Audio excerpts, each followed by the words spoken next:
Hi, guys. Today I have another fantastic guest, arguably of the many experts of Islam that I've had on this show.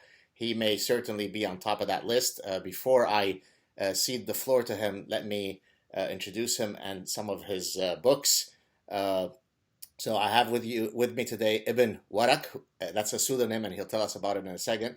Some of his books include Why I'm Not a Muslim, The Origins of the Qur'an, The Quest for the Historical Muhammad, What the Quran Really Says, Leaving Islam, Defending the West, A Critique of Edward Said's Orientalism, Which Quran, Virgins, What Virgins, and other essays. I love that title. Why the West is Best, A Muslim Apostate's Defense of Liberal Democracy, Sir Walter Scott, Crusades and Other Fantasies, Quranic Illusions, and Christmas in the Quran. Boy, you have been a busy man, sir. How you doing? I'm fine, thank you. It is so wonderful to have you on the show. I took four of the books that I just listed, and I thought we would just sort of drill down the key argument of the book, if it could be distilled in a couple of minutes. So I thought, actually, before we start, uh, Ibn Waraq is not your actual name; it's a pseudonym. Can you tell us why you chose to go by that pseudonym? Well, the pseudonym makes sense. I wrote soon after the Rushdie affair, and I wanted to protect myself and my family from any possible threats, threats of a fatwa. In fact, I've had various fatwas thrown on me over the years. And another very important reason, of course, was that I wanted to continue to be able to travel to Islamic countries for research purposes and so on. So I didn't want to make that impossible. If I had used my real name, I would have been on a list, I imagine, at any airport in an Islamic country. The reason I chose that particular name, it's very simple. I wanted to use the pseudonym Ibn al-Rawundi, who was a great skeptic who discarded Islam. This is the ninth century. I was very bad at dates. If I remember rightly, it's about the ninth century. But a friend of mine, in fact, a person who later became a friend, an Englishman, had already used that, had taken that pseudonym. So I was rather frustrated. So I simply used the name of Rawundi's teacher, which was Ibn Warraq. That's why it's him. And by the way, for those of you who may not know Arabic, Ibn is son of Wara. I mean, that's the way we pronounce it in Lebanese Arabic. It's a rather than a k. So if I were to say Ibn Wara, it literally means just son of paper, but I guess it is sort of translated Yeah, paper paper maker. maker. Right. Exactly. Yeah. So very interesting. Okay, so let's start with, I guess, your odyssey through Islam, and then eventually you coming out as, I guess, eventually an ex-Muslim, and hence the title of your 1995 book, Why I'm Not a Muslim. Could you give us the sort of the synopsis of what led you away from your faith of origin? Well, I was born into a Muslim family in India, and I grew up until the age of 9 and 9.5 in the newly created Pakistan. We moved to Karachi from India into the newly created country in 47 when I was a year old. And then I grew up in a country whose entire raison d'etre was religion, in fact. But my father was a secular-minded person. I suspect he was, in fact, an atheist. In fact, I don't know if you know of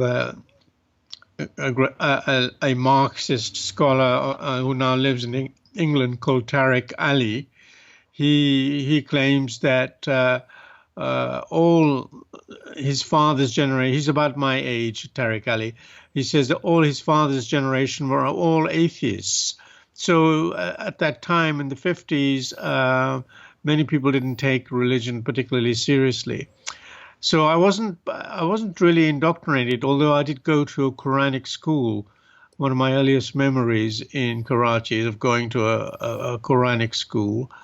Otherwise, when I was in England, I was not forced. I didn't have any religion forced onto me.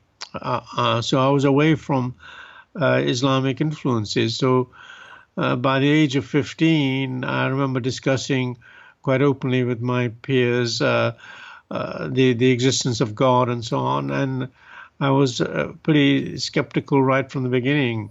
And then the Rushdie affair was really the event which pushed me to actually write something. I felt that many, not all, but many intellectuals in the West blamed Rushdie. They were blaming the victim, and they took the side of the Ayatollah Khomeini, which really shocked me. Instead of defending Rushdie, they were criticizing him. I suspect the term Islamophobia was probably coined around about that time. Anyway, and I felt it was my duty to defend the values which I had come to adopt over the years, slowly, without being conscious of it. And I felt that the Western intellectuals were not doing enough in pointing out the authoritarian, misogynist nature of Islam. Gotcha. Now, of course, the fact that the Western mindset was blaming Rushdie rather than blaming those who, imposed the death fatwa on him is something that we still see today. It's not as though the West has grown out of that mindset, because the exact same cognitive process was used to, for example, the Charlie Hebdo situation, right? So it's not as though the West has learned anything from their suicidal mindset, correct? Correct. Yes, unfortunately, this goes on. In fact, if you read my last chapter in my first book, actually it was written in 1992. It got published in 1995. If you read the last chapter in that, you will see that it is entire 20 years later is still relevant. Right. And it's incredible that, so for example, if you look at Western feminists, if you were to use that mindset, say for rape, right? If a judge were to say, "Hey, Mrs. So and so, you were raped because obviously you enticed the rapist because you were dressed provocatively," then of course that would be viewed as grotesque logic, right? You're blaming the victim. But if you use the exact same logical structure when it comes to this Islamic issue, then suddenly the Westerner becomes lobotomized. It's quite extraordinary, isn't it? It is. It's extraordinary mindset. It's. I don't know what the origins of it are. It would be difficult to sort out the mess there. Yeah. Right. Okay. So now let's move on to so the book, what the Quran really says. And here, before I get you to talk about that, I wanted to see if you were familiar with the work of actually one of my former guests on this show, Bill Warner. Are you familiar at all with him? Do you know who he is? Yeah, I know. I met him. I know him. Yes, Right. yes. So he uses a very interesting approach. He uses so in the social sciences, there's a technique called content analysis, which basically is a quantifiable approach where you want to study the actual contents of text, right? So rather than sort of using hand-waving arguments to decide whether the contents of a text say X or Y, you could actually use a very formal, rigorous technique to determine, how often is brotherly love condoned in this text? How often is genocidal hate condoned in this text? And then so he comes up with actual numbers by using this technique for not just the Quran and the Hadith and the Sirah and the Mein Kampf and the Old Testament. What are your views of that approach? And then we can talk about your own approach. Yeah, that's fine. No, I'm all for anything which can help us analyze the holy scriptures of Islam. Indeed, if it's quantifiable, then all so much the better.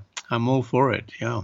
And so now tell us, the wonderful thing about speaking to someone like you is that it makes it a bit more difficult for the Western mindset to try to delegitimize you, because they can't say, oh, but you're not of the Islamic faith, but you don't speak Arabic, but you don't understand the context, but you're a white guy from Nebraska. So all of those typical defenses that they erect to protect Islam suddenly sort of wash away when it's someone like you who's coming and offering us an analysis.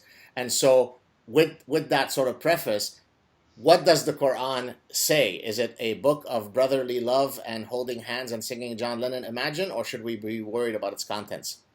No, there are some one or two passages where it teaches tolerance. One off-quoted verse is, there is no compulsion in religion, and there's another part which in one surah which says, to you your religion, to me my religion, and so on. That seems to indicate a kind of acceptance of difference and so on. But largely it is an incredibly violent text. I don't have my book with me, but there are whole passages which tell you shouldn't take Christians and Jews as friends, that you should attack non-Muslims, that they are inferior, and that it is your religious duty to spread Islam in any way possible, including jihad in the military sense. So no, it's not a peaceful text in that way. No. So why is it that now, of course, the actual people of the faith, of the Islamic faith, who wish to protect their faith, then will engage in all sorts of obfuscation strategies to say, no, but you're taking it out of context. It was temporarily specific. It was for that. Yeah, right. So there's all sorts of strategies to try to explain truly what is unjustifiable and that can't really be explained. But why does the Western mindset, why are Westerners so keen to jump on that obfuscation strategy in your mind? Well, it's basically there are all sorts of factors in this mindset. First of all, many people on the left in the West are self-hating Westerners. They hate the West, basically, and this is the same mindset as the Islamists, in fact. But there's also this feeling of guilt, the white guilt, which Pascal Bruckner has talked about very eloquently. The feeling that we in the West are responsible for all the ills of the world.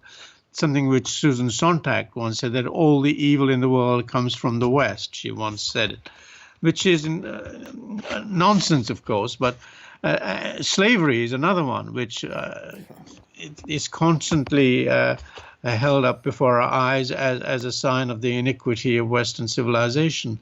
But of course, slavery has been present in every single civilization on earth.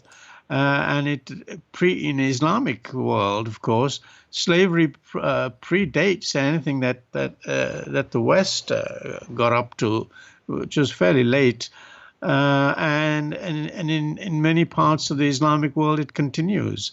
So there's this feeling of guilt which seems to disarm us, seems to disarm people in the West. They feel guilty about everything.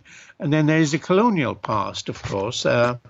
Americans were not so deeply implicated, but nonetheless, the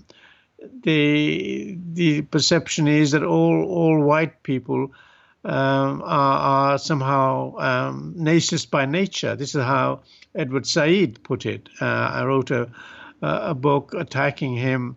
He's had this enormous influence, and there is some evidence to show that Edward Said influenced Obama, and that his entire mindset was anti-Western thanks to the influence of Edward Said. So there are a number of factors why. And then, of course, there's the idea that we must be respectful of other cultures, other people.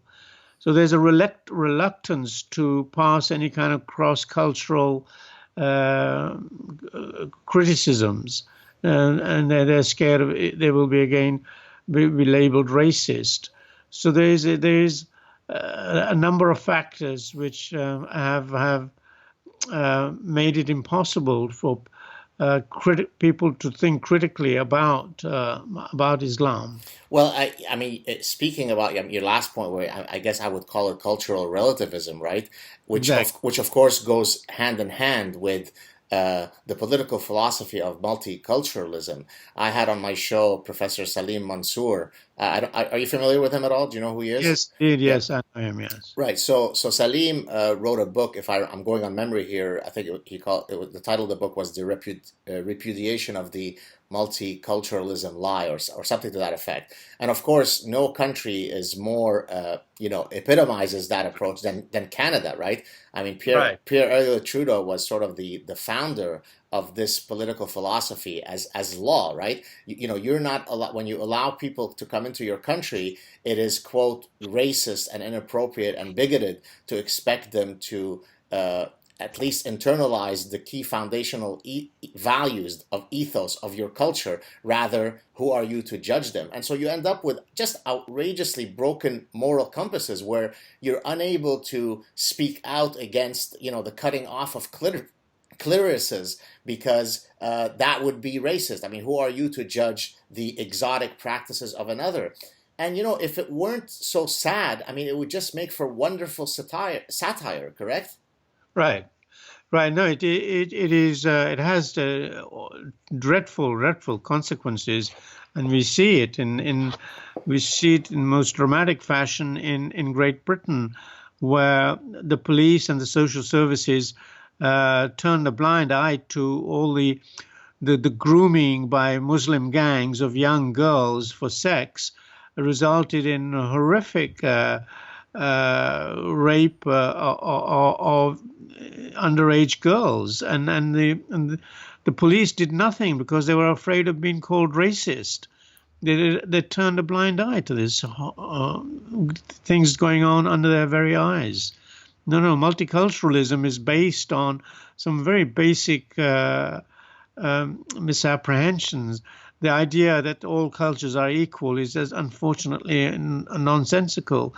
And as you intimated, the idea that newly arrived immigrants could assimilate is no longer accepted, is considered cultural genocide and so on. So we're getting this tolerance of practices which we would condemn as barbaric. It's interesting that you use the word barbaric because you may know of the famous or the infamous situation where our current Prime Minister in Canada, Justin Trudeau, when he wasn't yet Prime Minister, there's a famous exchange whereby he got all, huffy and puffy because someone dared use the word barbaric to describe things like honor killings and, female genital mutilation and child brides. And so his first reaction was not to be offended by those practices, rather that a fellow Canadian politician would label those practices as barbaric. He then came out when he saw the outrage. He came out and tempered his position, but his original reaction speaks to that mindset perfectly, right? Right. It's unbelievable. Right. Yeah. All right. So let's, I guess, move on to some contemporary things and see how we could take all of your incredible expertise and link it to current realities. So what are your thoughts first on Donald Trump having won, and secondly on the now famous, if not infamous, executive order on immigration, from certain countries? What do you think of both of these issues? Yes, well, Trump, of course, we many people who would have voted Republican in any case were rather apprehensive, but we felt we had to vote for him. I would have preferred somebody like Ted Cruz, but now that he's our president, I support him, and I certainly support his ideas, basic ideas about vetting immigrants from various Muslim majority countries. But I still feel somehow that it was not done in a proper kind of way. I don't know. Seems to have misfired. But certainly the idea, first of all, it's perfectly legal and constitutional. Incidentally, this has been pointed out by people like Andrew McCarthy and Rich Lowry. It's perfectly legitimate for a president of the United States to do all he can to protect his own citizens. It's just sheer nonsense to say it was illegal, as though the entire world has a God-given right to come to the United States under every condition. So anyway. Yeah, well, just to speak about Donald Trump from the perspective of being in academia, as you could imagine, I am a unicorn when it comes to that issue, because I actually dare to say that there would have been rational reasons for people to choose Donald Trump over Hillary Clinton. I've made that position. I mean, this was before the election, actually. I appeared on Sam Harris's podcast. And Sam Harris, as you may know, is somebody who has been very openly critical of Islam.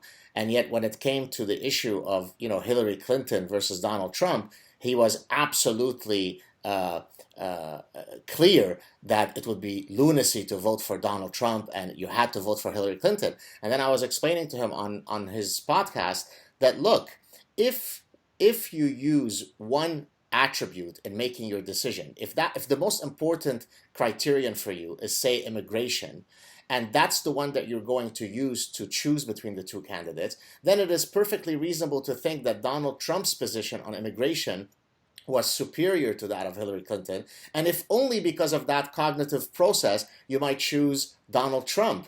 And yet most of my academic colleagues think that, only evil, degenerate, incestuous monsters could ever vote for Donald Trump. Isn't that extraordinary?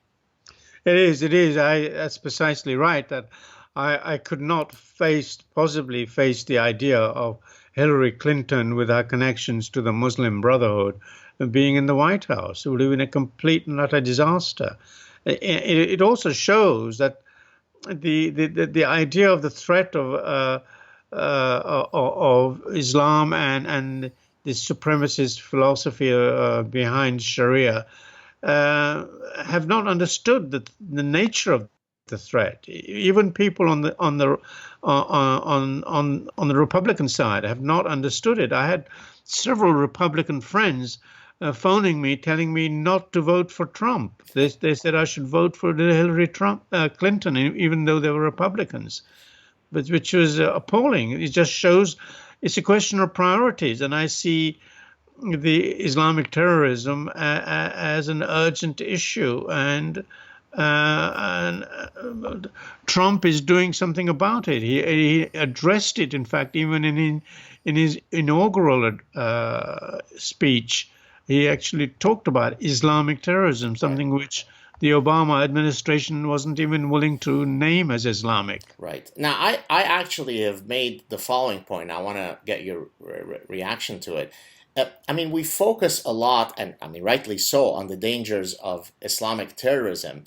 But I've argued, and actually when I was chatting with Sam Harris, I made that exact point, that most people who are arguing along those lines are really looking at the issue through a short-term lens, right? How do we better vet incoming refugees so that we stop the ISIS members? Now, of course, that's important. But I argue that is actually a less important issue if you take a longer term view of the matter, right? The greater danger, if you again use a longer view of time, is that by having a massive influx of people, many of whom, right, this is not a small minority, many of whom don't share a single overlap in their cultural values to those that define the West, then that becomes a problem in 20, 30, 50, 100 years, right? The argument of the Taliban, if you remember, is that the Americans have all the watches, but we have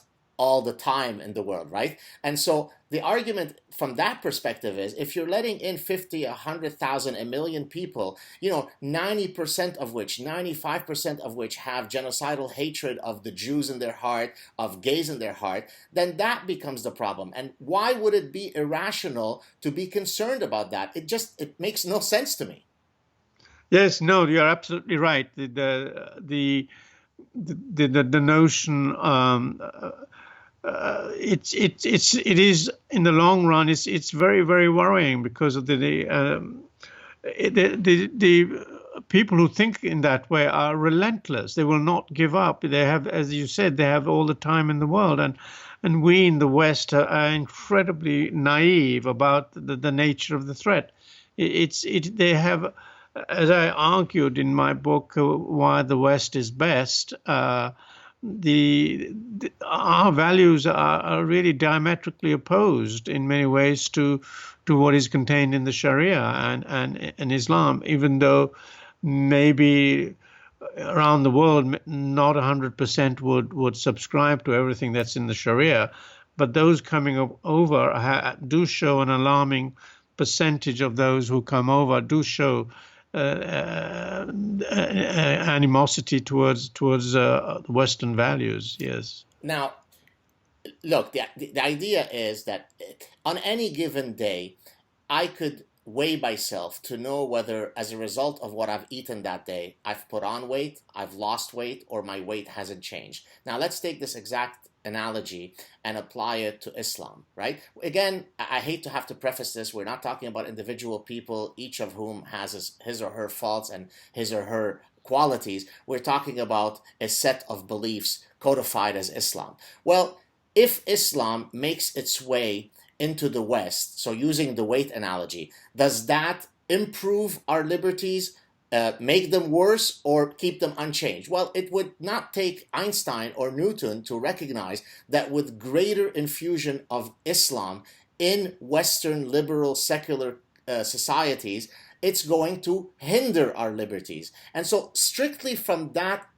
aggregate argument, then it makes perfect sense that we limit the infusion of people that hold those particular values, correct? Correct, absolutely, 100%. So, I agree. so why is it so difficult? I mean, is it that people conflate what I just said with individual bigotry? Is it that they're unable to get past the fact that criticizing Islam does not mean that you are bigoted towards individual people who call themselves Muslims? Is that the obstacle?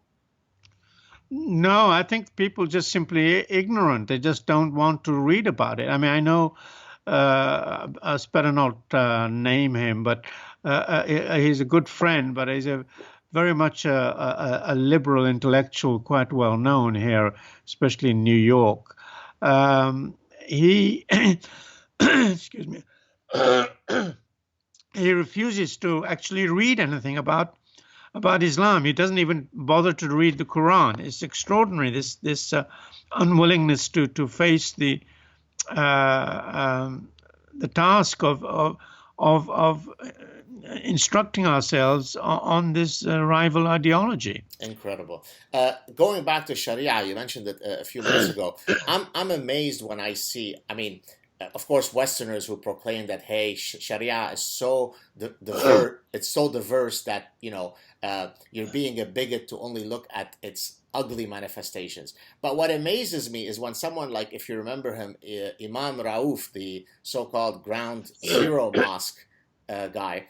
Right. I don't know if you remember him when he was doing the rounds on CNN and all the other sort of mainstream media, where he would say with a complete straight face. Now, obviously, he understands Islam, he understands Sharia, so you can only assume that he's being willfully duplicitous, where he says, most of Sharia, 95% of it, or whatever number he picked, is perfectly consistent with the American Constitution. And of course, the reality is that you couldn't come up with a set of codes that would be any more antithetical to the American Constitution. Let me just give you one example. In Sharia, a crime, the punishment for a crime depends on the identity of the perpetrator and the victim. That in itself makes it completely antithetical with sort of the blind justice of American Constitution. So how could this guy get up, spew this garbage, and not a single journalist challenge him on profoundly trivial realities? Yes, it's quite shocking. It's unbelievable. But what can you do? People are terrified now they've invented this nonsense called Islamophobia. Journalists so-called respectable newspapers like the New York Times refuse to address this issue. And those who do are, of course, automatically labeled racist, Islamophobic, and so on. It makes it's horrifying, really. It's some courageous intellectuals say it, and then they're tried. I mean, in France, people like Pascal Bruckner, Alan Finkielkraut, and others were tried. They were brought up before a judge. There's one, Dr. Ben Suzanne, is also already having to wait for a decision. He's going to trial and so on for writing things which are true about Islam. Now, do you think that all of the appellation or qualifiers that people have, and I've actually satirized this whole nonsense, militant, radicalized, man-made extremism, right? All sorts of euphemisms that people come up with to sort of not say the word Islam. So that's one type of obfuscation. But another type is where people, in my view, and you tell me if you agree with it, for example, saying things like, radical Islam and militant Islam and jihadism, always to try to point that these strains are somehow distinct. They are separate. They are aberrations of, as compared to Islam. What are your views on that? Are they right to qualify them in this way, or is this just another type of obfuscation?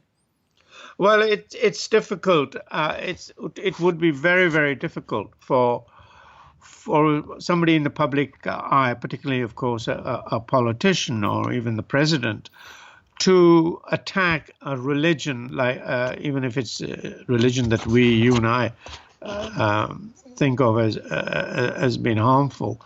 But it's very difficult for people in the public sphere to dismiss an entire religion. Hence this need to invent things like radical Islam and Islamism and so on. I was criticized when I gave a talk once. I was asked this very question. And I said, well, I think some people feel the need for it because we need to distinguish between so-called moderates and so-called Islamists, the radicals, the extremists. It's difficult because it does lead to all sorts of dishonesty. Like you said, people pretend somehow that what the Islamists are doing is not the real Islam and so on. Whereas, in fact, as I'm just finishing off a book saying that the real Islam is the problem, not just some fringe movement. So I'm puzzled by this phenomenon. I feel we do need an expression because we might well need many Muslims like Kanta Ahmed, who who defended Trump's decision on immigration just recently, and there are various other Muslims whom I would call as being moderate. Majid Nawaz is another one. So I think we need this expression, although it does obscure, it does obfuscate the problem. It does. There's a tendency to sweep it under the carpet. As long as we realize why we're doing it, and we are clear about the origins of the behavior of the Islamists as if we acknowledge that it is actually firmly rooted in the basic text, the Qur'an, the Hadith, and the Sirah, and so on. But I understand the pragmatism of having these different appellations, as you said. But ultimately, if we're truly going to have an honest conversation about it, we have to admit that all of these realities are central to Islamic doctrine. I once had a exchange with a gentleman who, ironically, is supposed to be the director of a center for the free exchange of ideas, and he ended up unfriending me on Facebook because I was arguing, because he had a Bosnian girlfriend, and he was arguing, well, but Bosnian Islam is very different from other Islams. They're much nicer and secular and liberal. I said, well, that may be true, but that reality doesn't come because they are practicing a different set of doctrines called Bosnian Islam. It's because the geopolitical realities, the historical realities, whatever realities that are tempering their practice of Islam exists in Bosnia, but not in other places. So while I can fully accept that Bosnians might be less virulent in their practice of Islamic doctrines than in other places, that's not because there is a different Islam. And just me saying that caused him to unfriend me. It's extraordinary. Wow. Okay, that's a good point. You're very. There you go. All right, let's move on. Since you mentioned Majid Nawaz, I've done a few videos, both congratulating him for his courage, but also criticizing him. And apparently, he didn't like to be criticized. I invited him on my show, but he refused to come on. But in any case, my view is that he is really. What is the expression? Reordering the chairs on the deck of the Titanic. In other words, if you sit there and try to identify each hadith and find a new interpretation for it, that's not going to get us anywhere. So, generally speaking, do you think that it is actually possible to reform the doctrines of Islam, or do we sort of have to come up with a new meta-abrogation that abrogates all the violent passages? I mean, how do we go through this whole Reformation discussion? Well, it's going to be a long process. I cannot believe it's going to happen overnight, and it will. There's no way around it. It will mean actually confronting head on the basic texts of Islam, beginning with the Quran. If people have to start, they must. Okay, if you look at the way secularization happened in the Western world, it happened with people say with biblical criticism, starting in the 17th century with Spinoza. In fact, it predates even Spinoza. You've got to start relativizing. I mean, this is one form of relativism which I agree with. Right. They've got to start relativizing the Quran. They must treat it as a human document and stop treating it as a revealed document, and then start applying, criticism to it. There's no other way. You can't have what I would prefer to call it an enlightenment. Others talk about a reformation, but that would just leave Islam as it was. But to have an enlightenment, you've got to be able to freely criticize the Quran without any death threats being thrown on you. But isn't it the case that the actual doctrines in, say, the Old Testament or the New Testaments allowed the light of Reformation to seep through the doctrines in a way that don't allow as easily an infusion of Reformation when it comes to Islam, right? I mean, if you say that it is the final inerrant word of God, I mean, I understand your point about trying to relativize it, but I mean, how do you get past this original point? I mean, how do you get over that obstacle when simply trying to reform, right? In Arabic, you say harf, right? One letter, right? I mean, if you can't change one letter or reform it, because that would be, an affront to God, how could you do any reformation? No, no, you got it. There will just some courageous people will have to confront it. I That's see. all there is to it. Got you. All right. Let's move on to, I mean, I guess two more general questions for you. So how do you see the trajectory of this general, phenomenon that we're talking about playing out over the next 5, 10, 15, 20 years? I mean, so we could look at it politically. For example, Brexit came along, Donald Trump came along. We're seeing the rise of people like Marine Le Pen and Geert Wilders in the Netherlands. Walk us through how you predict. I know it's only fools that try to predict the future, but walk us through how you see this playing out. And if you and I sat down for a follow-up conversation in a few years, what would we be talking about? Yeah, I'm by nature, I think, perhaps a pessimist. I hate uh, to sound sort of so negative, but I'm not at all hopeful for the reasons you've already mentioned, really, so far in the program. This willful blindness to the real nature of Islam and so on. And I think that Trump is not going to be around for forever. Is maybe if he lasts 4 years, I shall be happy. But what can he achieve in 4 years? Will he be re-elected? I don't know. So the next person, if it's a Democrat, we will be setting the clock back once again. As far as Europe is concerned, well, Geert Wilders, will he be elected? I don't know. In Germany, you've got appeasers like Angela Merkel, and it's very possible she's going to be re-elected in September of this year.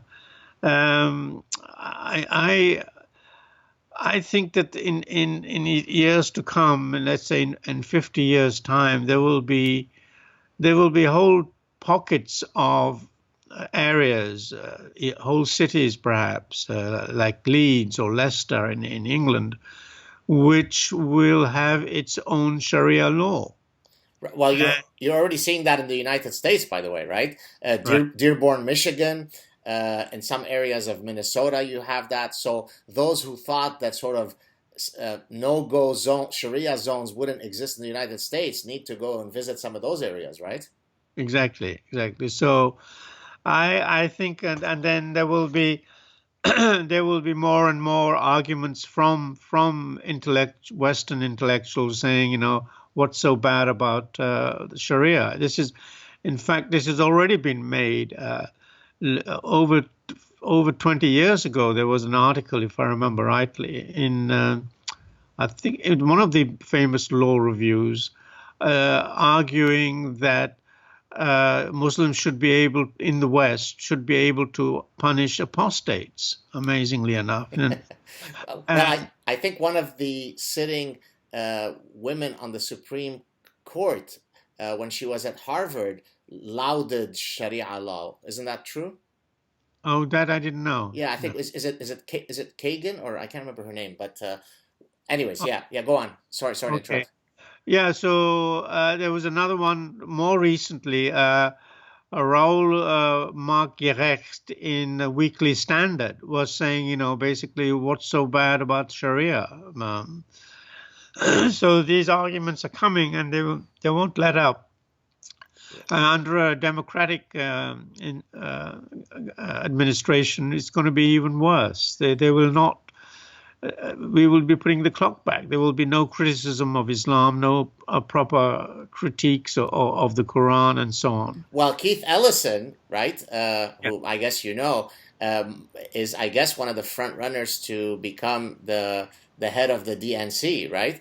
And so, of course, if he becomes head, then we might as well set the clock back to the 7th century. Yes, it's very, very worrying. In fact, I had an email today from a feminist friend of mine who sent me an article which says that Gloria Steinem supports Ellison as the leader of the DNC. Just breathtaking. Some of the most poignant anecdotes that I get or that I collect regarding the issues that you and I have been chatting about actually come from my personal Facebook page, precisely because many of my personal friends on Facebook will be academics, will be Western academics, and their blindness. I'm. You may or may not know this, but I'm somebody who uses satire and sarcasm to make a lot of these points, and I really oftentimes couldn't come up with satire that is nearly as poignant as some of the nonsense that I see from otherwise supposedly educated, sophisticated, intellectual people. So Right. you're right. If we don't break through, their naturally lobotomized brains, then I think we're doomed. I think I share your pessimism, and that I think that if we don't resolve this issue peacefully through winning the battle of ideas, it will be resolved one way or the other violently. I can't predict when that will happen, whether it's in 30 years or 50 years or 100 years, but I clearly see the repeat of that which I escaped in Beirut, Lebanon in 1975 happening all over the West at some point in the future. What do you think? Yeah, yeah, I agree. I'm very, very pessimistic. I I don't see. I've noticed two hopeful signs. Two intellectuals who've dared to speak up, and that one is Paul Berman, and the other one is Michael Walzert. Between them, they've been committed leftists for many generations. For many years, and they said, why is it that every time we try to criticize Islam, we are labeled racists and Islamophobes and so on. So they're, two prominent intellectuals of the left who've taken a stand. So that's a good sign. But I don't see much else. Even I read what I thought were, I was reading what I thought were conservative journals like the Daily or the Telegraph in Britain. And if you read those journals carefully every day, as I do, you will be appalled at the amount of appeasement, even in those supposedly conservative journals who should have got the message by now. Incredible. So, yeah. Yeah. So okay, let's see if we could end this on a positive note or on an optimistic note. So I often receive emails and other messages from people saying, "Look, you really inspire me. I love the courage that you have in speaking out and so on. How can I get engaged?" And of course, these people might vary from having themselves large platforms or just being everyday folks who are otherwise busy buying their groceries that day. So if you wanted to try to rally the soldiers of reason in this grand battle of ideas, what would be your advice? Is there a set of prescriptions you can offer our listeners that can sort of motivate them and compel them forward? Heavens, I really don't know. Um, I'm I wrote a little bit about what uh, we could do on a kind of administrative level. In my book, Virgins What Virgins, I gave a talk at the Hague in front of some Dutch parliamentarians, and I spelled out in some detail as to what practical measures we could take in order to fight Islamic terrorism and fundamentalism. But what advice I would give to an individual, it's difficult. I mean, what do you say to them? I Right. don't. Well, thank you for asking. Actually, I appreciate you asking me. I mean, my answer would be that don't shy away from any opportunity to engage people. In other words, don't walk away from the trench warfare. Ultimately, if you're going to win the battle of ideas, it's going to have to be. It's going. There's going to be battles in every bar and in every pub and in every Facebook exchange. Don't walk away from these because you're afraid that you might lose friends or someone might think you're racist or you're too busy buying your groceries that day and let somebody else, let Ibn Warraq worry about this. Let Saad worry about this. They've got the fort down, right? They're protecting it. And so I think simply convincing people that even within their small spheres, that they have a voice, whereby if they see somebody posting something that is incorrect, challenge them, right? Put people on the defensive. That's how you win, right? I mean, right? You could have warfare where it's a drone that attacks you, right? So it's very non-personalized. Or you could have warfare house to house. You're fighting with knives. And so my argument is, if I were to analogize it, is that get engaged in knife to knife fighting, right? And don't feel that your voice doesn't matter, and don't put it on the shoulders of others to fight this battle for you. What do you think of that? Yeah, it's brilliant, brilliant. I must. I'm taking notes on that and Well, trying to coming from you, I'm very honored. plagiarize. Are there any projects? You briefly mentioned your a book that you're working on. Do you want to talk a bit more about that, or are there any other projects that you'd like to promote? Yeah, there are three things that are. One is I hope I shall have it all finished by the end of February. No, that's a bit optimistic. By the end of March, let's say. It's a book actually spelling out the Islam in Islamic terrorism. You know, we've been in denial for the last 8 years. We've lost a lot of ground. So I'm going back to the basics and pointing out that the terrorism has got nothing to do with poverty, American foreign policy, with the Crusades, with the Israeli-Arab conflict, and so on. And it's got everything to do with Islamic theology. And you can see this in the history and in what the Islamists themselves tell us. They're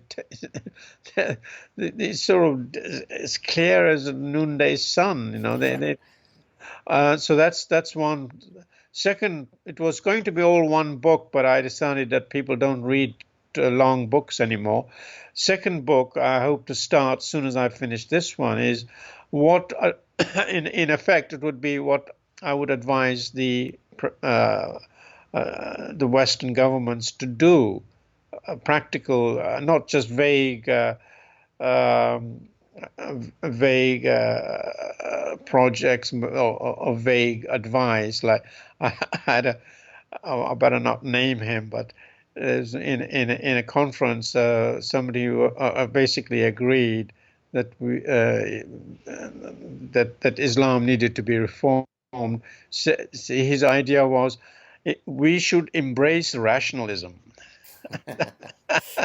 that's, well, that's far too vague. No, I have Right. some very concrete proposals about using the tactics and lessons that we learned from the Cold War, which, after all, we won.